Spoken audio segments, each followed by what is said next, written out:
दोस्तों, आज की इस आधुनिक दुनिया में सारी चीजें इलेक्ट्रॉनिक बन रही हैं, जिस कारण बैटरी हमारे लाइफ का एक अहम हिस्सा बन चुका है, जो घर के इन्वर्टर से लेकर बड़े बड़े गाड़ियों में भी इस्तेमाल होता है। तो चलिए दोस्तों, आज हम बैटरी के फैक्ट्री में चलकर बैटरी के सारे गुप्त राज को खोलेंगे, जिससे आपको ये पता लग जाएगा आखिर फैक्ट्री में बैटरी को कैसे बनाया जाता है, और उसके साथ साथ 3 और इलेक्ट्रॉनिक प्रोडक्ट की मैन्युफैक्चरिंग प्रोसेस देखेंगे। तो चलिए दोस्तों, वीडियो को स्टार्ट करते हैं। उससे पहले रेगुलर वीडियो देखने के लिए आप हमारे चैनल को सब्सक्राइब करके बेल आइकन को जरूर प्रेस कर लें। तो नंबर पहले पर आता है MI टीवी मेकिंग प्रोसेस। दोस्तों, पॉपकॉर्न खाते हुए टीवी देखना किसे नहीं पसंद है, और इन्हीं टीवी के कारण हम अपने छुट्टियों को एंजॉय कर पाते हैं। तो इन्हें फैक्ट्री में बनाने के लिए सबसे पहले दूसरे कंपनियों से प्लास्टिक फ्रेम को मंगवा कर उन पर स्टिकर लगाए जाते हैं।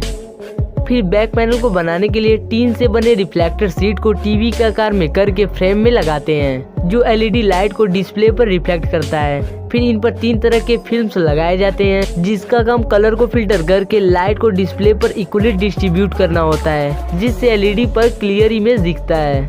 अब आपकी आंखों को रंगीन बनाने के लिए डिस्प्ले को स्पेशल टूल से उठाकर फ्रेम पर एडजस्ट करते हैं, और उसी दौरान इन डिस्प्ले की टेस्टिंग करके पावर केबल को लगाकर फ्लैक्स केबल को लगाते हैं। फिर टीवी की जान यानी मदरबोर्ड को लगाकर उससे फ्लैक्स केबल और पावर केबल को जोड़ते हैं, और लास्ट में स्पीकर को असेंबल करके मदरबोर्ड से कनेक्ट करते हैं। फिर मदरबोर्ड को क्लोज करके स्क्रू से टाइटली कस देते हैं, और लास्ट में इनका हाई वोल्टेज टेस्टिंग करके डिस्प्ले टेस्टिंग करते हैं, जहां इन्हें कुछ समय तक चालू रखा जाता है, और स्पीकर टेस्टिंग हो जाने के बाद स्क्रीन पर कंपनी का लेबल लगा देते हैं।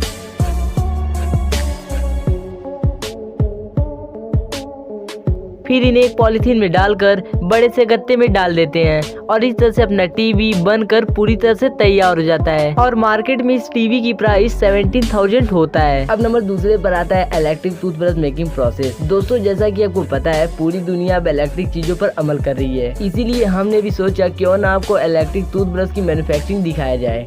दोस्तों, ये इलेक्ट्रिक टूथब्रश बेहद अनोखा है, जो आपके दांतों के कोने कोने में जाकर जेम्स का सफाया करता है, और दांतों को बिना नुकसान पहुंचाए अच्छी तरह से क्लीन करके चमकदार बनाता है। तो इसे बनाने के लिए सबसे पहले कंप्यूटर में इसके बॉडी का 3D एनिमेशन तैयार करके मोल्डिंग मशीन से बनाते हैं। फिर इसके ब्रश वाले पार्ट को बनाने के लिए एक घूमती हुई चक्री से हेड को निकालकर उस पर ब्रिस्टल को अटैच करते हैं। फिर कंपनी का नाम लिखकर सोनिक ब्रश को तैयार कर लेते हैं। दोस्तों, इसे सोनिक ब्रश इसलिए कहा जाता है क्योंकि ये वाइब्रेट होकर आपके दांतों को साफ करता है। दोस्तों, ये रोटेटिंग हेड है, जो अपने आप को रोटेट करके आपके दांतों को साफ करता है। अब PCB में प्रोग्रामिंग करते हैं, जहाँ टूथब्रश के सारे मूवमेंट को डाला जाता है। फिर मोटर को बनाने के लिए कॉइल को बाइंडिंग करके मोटर के बॉडी में फिट करते हैं। अब टूथब्रश के चार्जर कॉइल में वायर सोल्डिंग करके इंटरनल सिस्टम को तैयार कर लेते हैं, जो मोटर, गियर, चार्जर कॉइल और बैटरी से बना होता है। इन्हीं कंपोनेंट की मदद से टूथब्रश वाइब्रेट करता है। फिर इस पूरे सिस्टम को टूथब्रश बॉडी के अंदर डालकर PCB से जोड़ते हैं, और लास्ट में इसके हेड को लगाकर बटन टेस्टिंग करते हैं, जहाँ ये मशीन टूथब्रश के बटन को 10 टाइम दबाकर पानी में डालती है, जिससे इसका वाटरप्रूफ टेस्टिंग होता है। टेस्टिंग प्रोसेस हो जाने के बाद इसे बॉक्स में पैक करके आप तक पहुंचने के लिए भेज दिया जाता है। अब नंबर तीसरे पर आता है हॉट प्लेट मेकिंग प्रोसेस। दोस्तों, ये इलेक्ट्रिक से चलने वाला हॉट प्लेट बेहद अनोखा होता है, क्योंकि इस पर खाने को पकाने के लिए माचिस की जरूरत नहीं पड़ती, जिससे आग लगने का खतरा नहीं होता है, और इसे फैक्ट्री में बनाने का प्रोसेस भी बेहद आसान है। तो चलिए सबसे पहले इसके इंटरनल बॉडी को 3D एनिमेशन से समझते हैं। दोस्तों, इस हॉट प्लेट के अंदर heating element, drip pan, thermostat switch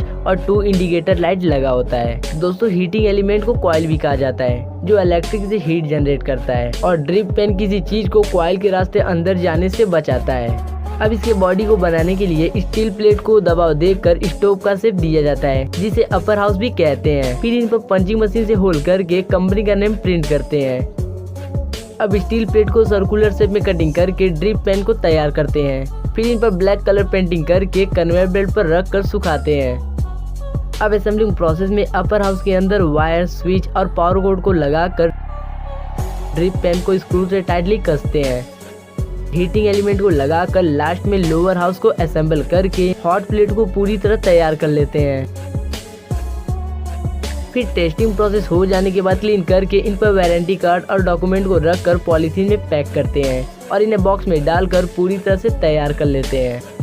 अब नंबर चौथे पर आता है बैटरी मेकिंग प्रोसेस। दोस्तों बैटरी हमारे जीवन में बहुत से जगह पर इस्तेमाल हो रहा है, जैसे घर पर रहो तो इन्वर्टर में और बाहर निकलो तो ई रिक्शा में। मानो तो अब फ्यूचर ही पूरी बैटरी पर डिपेंड होने वाली है, क्योंकि पेट्रोल और डीजल का प्राइस बढ़ने के कारण लोग इलेक्ट्रिक व्हीकल पर ज्यादा विश्वास कर रहे हैं। तो दोस्तों बैटरी की मैन्युफैक्चरिंग देखने से पहले बैटरी के सारे पार्ट को 3D एनिमेशन से समझना बेहद जरूरी है। तो सबसे पहले बैटरी के बॉडी में इन प्लेट के बंडल को डालते हैं, जहाँ ये प्लेट के बंडल 4 नेगेटिव प्लेट और 3 पॉजिटिव प्लेट के अरेंजमेंट से बने होते हैं। फिर लास्ट में बैटरी के बॉडी को क्लोज करके बैटरी को तैयार कर लेते हैं। दोस्तों ये प्रोसेस आपको देखने में जितना आसान लग रहा है वास्तव में इतना आसान है नहीं। तो चलिए इसी प्रोसेस को फैक्ट्री में बड़े पैमाने पर देखते हैं। तो सबसे पहले बैटरी बनाने की प्रोसेस चालू होती है इसकी बॉडी को मोल्डिंग मशीन द्वारा तैयार करने से।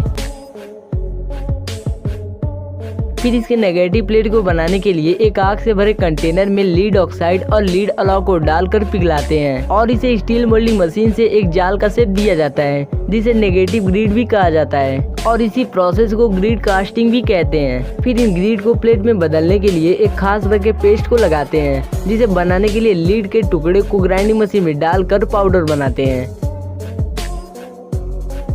फिर इन्हें मिक्सर मशीन में डालकर स्पेसिफिक ऑयल के साथ मिक्स करते हैं और आटे जैसा हो जाने पर ग्रिड पर पेस्ट को लगाते हैं और इसी तरह से प्लेट बनकर तैयार हो जाता है। फिर इन्हें 72 आवर तक रूम में रखकर अच्छी तरह से सुखाते हैं। अब बारी आती है पॉजिटिव प्लेट बनाने की, जिसे ट्यूबुलर प्लेट भी कहा जाता है। इन प्लेट को बनाने के लिए नायलॉन कपड़े को पतले और लंबे आकार में काटकर ट्यूब बैग तैयार करते हैं। फिर इनमें लीड से बने रॉड को डालकर लीड ऑक्साइड फिलिंग करने के लिए दूसरे यूनिट में भेजते हैं, जहां कुछ वर्कर इन ट्यूब बैग में लीड ऑक्साइड को फिल करते हैं। ट्यूब अच्छी तरह फिल हो जाने के बाद इनमें कैप को लगा दिया जाता है और इन्हें सल्फ्यूरिक एसिड में डालकर बैग में पूरी तरह मिलने के लिए छोड़ दिया जाता है। फिर इन्हें बाहर निकालकर 24 आवर तक सुखाते हैं। फिर इन पॉजिटिव प्लेट पर PVC सेपरेटर को लगाते हैं, जिससे नेगेटिव और पॉजिटिव प्लेट को कंबाइन करने से शॉर्ट सर्किट ना हो।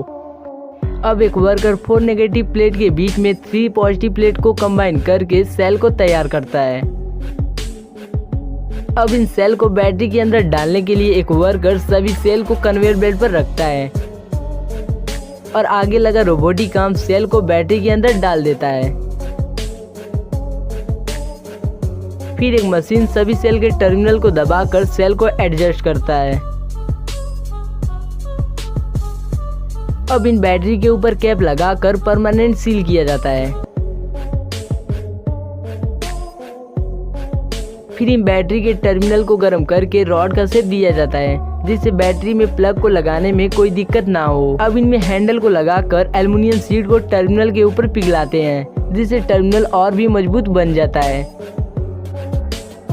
फिर इन बैटरी के ऊपर एक खास तरह का कोड लिखते हैं, जिससे आपका बैटरी फ्यूचर में खराब होने पर कंपनी इस कोड की मदद से आपका सेलिंग डेट पता कर सकती है। अब लास्ट में इन बैटरी के अंदर सल्फ्यूरिक एसिड को फिल करके सभी बैटरी को एक साथ सीरीज में जोड़कर चार्ज करते हैं। इस तरह से पूरा प्रोसेस हो जाने के बाद बैटरी को एक बॉक्स में डालकर पैक करते हैं।